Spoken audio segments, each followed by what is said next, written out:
नमस्कार, मैं हूं गौरव। चलिए देखते हैं उत्तराखंड की आज की सभी 10 बड़ी और ताज़ा खबरें। रोजाना उत्तराखंड की बड़ी खबरों के लिए अभी चैनल को सब्सक्राइब कर लीजिए। उत्तराखंड में कोरोना संभला तो चुनावी मोड में आए सियासी दल। खुलकर मैदान में उतरेगी भाजपा, कांग्रेस और आम आदमी पार्टी। उत्तराखंड में कोरोना संक्रमण कुछ संभला तो सत्तारूढ़ भाजपा समेत सभी प्रमुख राजनीतिक दल चुनावी मोड में एक्टिव हो गए हैं। अभी तक सभी सियासी दलों ने अपने कार्यकर्ताओं को कोरोना की दूसरी लहर का सामना कर रहे राज्य के लोगों की सेवा में झोंक रखा था, लेकिन अब वे महंगाई, बेरोजगारी, वैक्सीन की कमी और अन्य सरकारी मुद्दों को उठाकर सत्तारूढ़ दल के खिलाफ वातावरण बनाने के अभियान में जुट गए। कोरोना महामारी के बाद राज्य में जो माहौल बना है, कांग्रेस उसका फायदा लेना चाहती है। यही कारण रहा कि कांग्रेस प्रभारी ने प्रदेश कांग्रेस के शीर्ष नेताओं को दिल्ली बुलाकर उन्हें विधानसभा चुनाव में पूरी ताकत से जुट जाने का आह्वान किया। देहरादून लौटते ही प्रदेश कांग्रेस अध्यक्ष प्रीतम सिंह ने महंगाई के विरोध में धरना प्रदर्शन करने का ऐलान कर डाला। नैनीताल हाईकोर्ट के निर्देश, उत्तराखंड को जीवन रक्षक दवाओं की आपूर्ति करे केंद्र सरकार।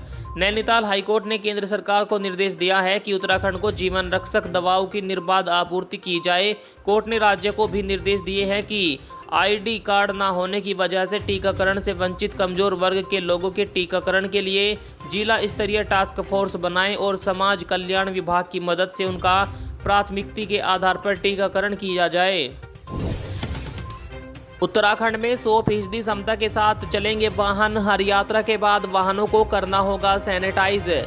जी हां, उत्तराखंड में सार्वजनिक वाहनों का संचालन अब 100% क्षमता के साथ हो सकेगा। कोविड कर्फ्यू लागू रहने तक पूर्व की भांति नियमों के मुताबिक वाहनों का संचालन होगा।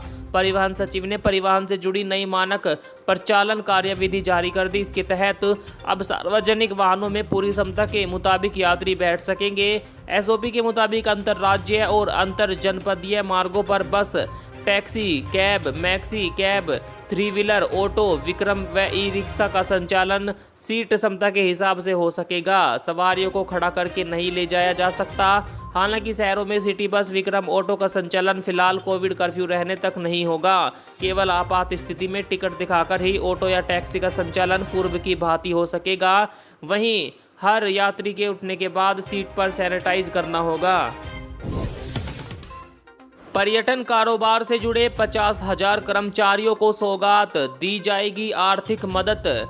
उत्तराखंड में पर्यटन कारोबार से जुड़े हुए 50,000 कर्मचारियों को सरकार ने आर्थिक राहत की ऑक्सीजन दी है। उन्हें 2,500 रुपये प्रति माह के हिसाब से 2 महीनों की 5-5 हज़ार रुपये की मदद की जाएगी। कोरोना की पहली लहर में प्रदेश के 37,870 कार्मिकों को आर्थिक मदद दी गई थी। इस बार 50,000 कार्मिकों को 5-5 हज़ार रुपये की मदद दी जाएगी। इसी प्रकार सरकार प्रदेश में पंजीकृत 352 टूर ऑपरेटरों को 10,000 रुपये की मदद देगी। एडवेंचर टूर ऑपरेटरों की परेशानी को भी सरकार ने समझा। कैबिनेट ने तय किया कि प्रदेश में पंजीकृत 303 एडवेंचर टूर ऑपरेटरों को भी 10-10 हज़ार रुपये की मदद दी जाएगी। और बीते 24 घंटों के दौरान कोरोना की क्या है स्थिति उत्तराखंड में, आइए डालते हैं नजर। बीते 24 घंटों के दौरान उत्तराखंड में 513 नए कोरोना मरीज मिले हैं। वहीं कोरोना के एक्टिव केसों की संख्या बढ़कर 10,000 से नीचे पहुंच गई। बीते 24 घंटों में 22 और मरीजों की मौत हो गई है। प्रदेश में कुल मरीजों की संख्या 3,35,478 पहुंच गई है, जबकि 3,13,379 मरीज अब तक ठीक हो चुके हैं। स्वास्थ्य विभाग की ओर से जारी बुलेटिन के मुताबिक बीते 24 घंटों के दौरान अल्मोड़ा में 89, बागेश्वर में 16, चमोली में 25, चंपावत में 8, देहरादून में 114, हरिद्वार में 79, नैनीताल में 51, पौड़ी में 35, पिथौरागढ़ में 32, रुद्रप्रयाग में 10, टिहरी में 17, उधमसिंह नगर में 18 और उत्तरकाशी में 19 मामले मिले हैं। कांग्रेस ने खोला मोर्चा, देश भर में पेट्रोल पंप के पास करेगी विरोध प्रदर्शन। कोरोना महामारी के बीच पेट्रोल और डीजल की बढ़ती कीमतों से लोग परेशान हैं। कई राज्यों में पेट्रोल 100 रुपये के पार हो गया है। बढ़ोतरी के खिलाफ कांग्रेस 11 तारीख को देश भर के पेट्रोल पंपों के सामने देशव्यापी सांकेतिक विरोध प्रदर्शन करेगी। बता दें कि वाहन ईंधन कीमतों में 4 मई से 20 बार बढ़ोतरी हुई है। इससे देश के विभिन्न हिस्सों में अब पेट्रोल ऐतिहासिक उच्च स्तर पर पहुंच गया है।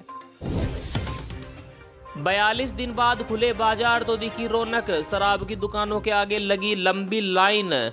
जी हां, उत्तराखंड में कोरोना संक्रमण की रफ्तार कमजोर पड़ने पर 42 दिनों के बाद बाजार खुल गए। सुबह 8 बजे से शाम 5 बजे तक बाजारों में ग्राहकों की भीड़ उमड़ी रही। गारमेंट्स, बर्तन, इलेक्ट्रॉनिक, मोबाइल की दुकानों में रौनक दिखी। हालांकि कई ग्राहक मास्क पहनना और शारीरिक दूरी भूल गए। प्रदेश में 28 अप्रैल से लगाए गए कोविड कर्फ्यू के चलते आवश्यक सेवाओं की दुकानों को ही खोलने के आदेश जारी किए गए थे, लेकिन कल 42 दिनों बाद सुबह 8 बजे जैसे ही बाजार खुलने शुरू हुए तो ग्राहकों का आवागमन भी शुरू हो गया। केंद्र सरकार ने प्राइवेट अस्पतालों के लिए वैक्सीन के दाम कर दिए तय। जी हां, केंद्र सरकार ने प्राइवेट अस्पतालों के लिए कोरोना वैक्सीन के रेट फिक्स कर दिए हैं। अगर कोई व्यक्ति किसी प्राइवेट अस्पताल में कोवैक्सीन कंपनी की एक डोज लगवाने जाएगा तो उसे 1410 रुपये देने होंगे। साथ ही कोविशील्ड कंपनी की वैक्सीन लगवाने जाएगा तो उसको 780 रुपये और रूसी वैक्सीन स्पुतनिक वी की डोज लगवाने जाएगा तो इसके लिए 1145 रुपये खर्च करने होंगे। इस शुल्क में जीएसटी के साथ 150 रुपये का सर्विस चार्ज भी शामिल रहेगा। उत्तराखंड में 500 से अधिक बच्चों को मिलेगा योजना का लाभ, ये होंगे पात्र। कोरोना से माता पिता या दोनों में से किसी एक की मौत पर बच्चों के लालन पालन के लिए वात्सल्य योजना को मुख्यमंत्री की घोषणा के 18 दिन बाद कैबिनेट की मंजूरी मिल गई है। वर्तमान में इस योजना से उत्तराखंड के 500 से अधिक बच्चे लाभान्वित होंगे। इनकी संख्या अगले कुछ दिनों में बढ़ सकती है। इसमें सबसे अधिक 131 बच्चे हरिद्वार के हैं। विभाग की रिपोर्ट के मुताबिक अब तक 264 बालक एवं 247 बालिकाओं के सर से माता पिता या दोनों का साया उठ चुका है। इनमें हरिद्वार के बाद दूसरे नंबर पर देहरादून में सबसे अधिक 69 मामले हैं। टिहरी गढ़वाल में 67, नैनीताल जिले में 64 प्रकरण अब तक सामने आए हैं। उत्तराखंड से लेकर पश्चिमी बंगाल तक गंगा में शवों को फेंके जाने पर नजर रखेंगे गंगा प्रहरी। उत्तराखंड से लेकर पश्चिमी बंगाल तक कोरोना संक्रमित मरीजों के साथ ही अन्य शवों को नदी में फेंके जाने पर अब गंगा प्रहरी भी नजर रखेंगे। National mission for clean Ganga यानी NMCG के तहत गंगा नदी को प्रदूषण मुक्त बनाने की जिम्मेदारी संभाल रहे गंगा प्रहरियों से अनुरोध किया गया है कि वे गंगा को प्रदूषण मुक्त बनाने को लेकर संचालित किए जा रहे जागरूकता कार्यक्रमों के साथ ही नदी में शवों को फेंके जाने पर भी नजर रखें। साथ ही लोगों को इस बात के लिए जागरूक करें कि वो ऐसा ना करें। देश में बीते 24 घंटों के दौरान 1 लाख से कम मिले कोरोना मरीज। देश में एक बार फिर कोरोना संक्रमण के मामले 1 लाख से कम दर्ज किए गए। केंद्रीय स्वास्थ्य मंत्रालय द्वारा जारी आंकड़ों के अनुसार पिछले 24 घंटों में कोरोना संक्रमण के 92,596 नए मरीज मिले हैं। इसके बाद कुल संक्रमितों की संख्या 2,90,00,000 से ज़्यादा हो गई। वहीं 2,219 मरीजों की बीते 24 घंटों में मौत हुई। इसके अलावा 1,62,662 लोग कोरोना वायरस से ठीक होकर अपने घर लौटे। कोरोना का टीका लगवाने वालों में देहरादून सबसे आगे। कोरोना से जंग में वैक्सीन लेने का उत्साह सबसे ज़्यादा 40 से 60 आयु वर्ग वालों में नज़र आ रहा है। वहीं आबादी में भले ही हरिद्वार आगे हो, लेकिन देहरादून में सर्वाधिक लोगों ने कोरोना की वैक्सीन ली है।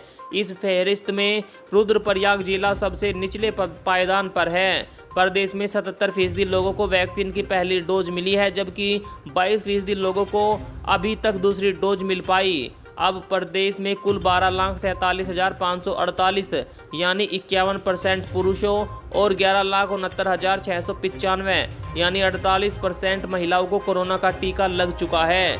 वहीं देहरादून वाले टीका लगवाने में सबसे आगे चल रहे हैं। मुख्यमंत्री तीरथ सिंह रावत गंगोत्री से लड़ सकते हैं चुनाव। विधायक गोपाल रावत के निधन के बाद से खाली पड़ी है सीट। जी हां, तीरथ सिंह रावत गंगोत्री सीट से चुनाव लड़ सकते हैं। यह सीट भाजपा विधायक गोपाल रावत के निधन के बाद खाली चल रही है। स्थानीय नेताओं और कार्यकर्ताओं की मुख्यमंत्री को गंगोत्री सीट से चुनाव लड़ने की पेशकश के बाद संगठन स्तर पर भी चुनाव को लेकर तैयारियां शुरू हो गई है।